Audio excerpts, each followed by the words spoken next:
संजू पट्टा इमली चौला वाले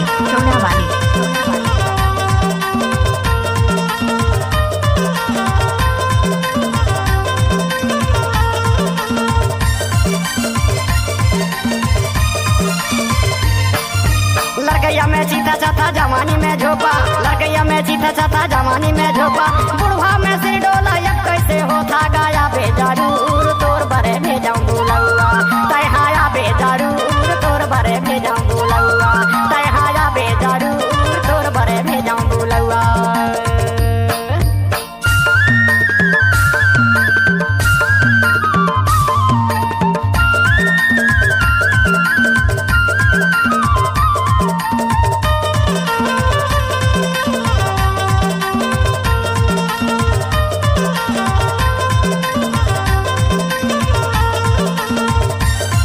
नाचने वाले के पास दम नहीं है तो सरजू भाई डीजे बजाने में क्या करेगा।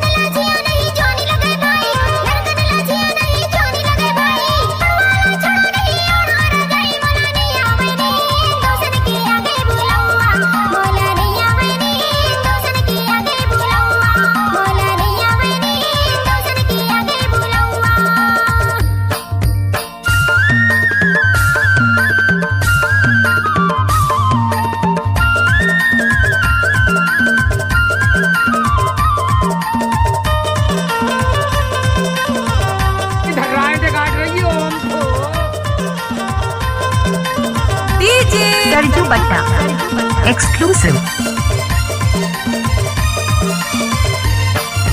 भुइया में टप टप रस भरे गिरे, भुइया में टप टप रस भरे गिरे, संगी के माया मोर मनला मोहे तया बेजरूर तोर बरे भेजाऊं बुलौआ, तय हाया बेजरूर तोर बरे भेजाऊं बुलौआ, तय हाया बेजरूर तोर बरे भेजाऊं बुलौआ, तोर बरे भेजाऊं बुलौआ, अरे अरे तोर बरे भेजाऊं बुलौआ, तोर बरे भेजाऊं बुलौआ, तय हाया बेजरूर तोर बरे भेजाऊं बुलौआ, तय हाया बेजरूर तोर बरे भेजाऊं बुलौआ।